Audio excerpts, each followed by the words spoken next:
in Christ, the obligations of the old covenant, including tithing, have been abolished and have been replaced by those in the new covenant. Some of you who really believe in tithing, you're saying, James is wrong. He is wrong. Is he saying we don't give anything at all? Hang on, just hold up. It's okay, let's take it slow. We'll go through the New Testament passages, hold up. But in thinking about the old covenant being abolished, generally speaking, if you believe that Christians today must keep the tithe, in order to be consistent, you should think that Christians should keep some of the other commands in the Old Testament.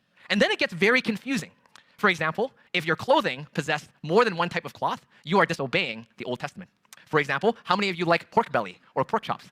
I have several hands, exactly. You're not supposed to eat pork as a Jew. That is an unclean animal. Other laws regarding, particularly relating to women on a monthly level, other laws in terms of circumcision of your sons. There's laws and laws and laws under the Old Covenant. Sabbath day, for example. Which day is the Sabbath? Which of the 7 days of the Sabbath day? It is Saturday, not Sunday. Which day is today? What are we doing here? What are we doing here? We should have met yesterday.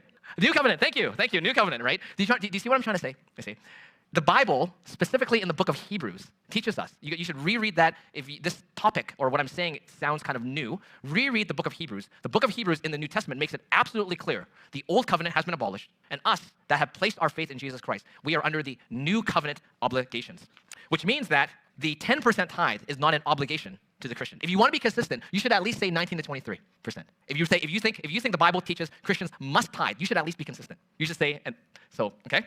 But even that's not an obligation because the old covenant has been abolished. In fact, Testament under the new covenant, not once are Christians commanded to tithe. Not even once, okay? So the new covenant replaces the old covenant. Tithing is not a new covenant obligation, but Christians are invited to give willingly, joyfully, generously, proportionately, and sacrificially. Let's go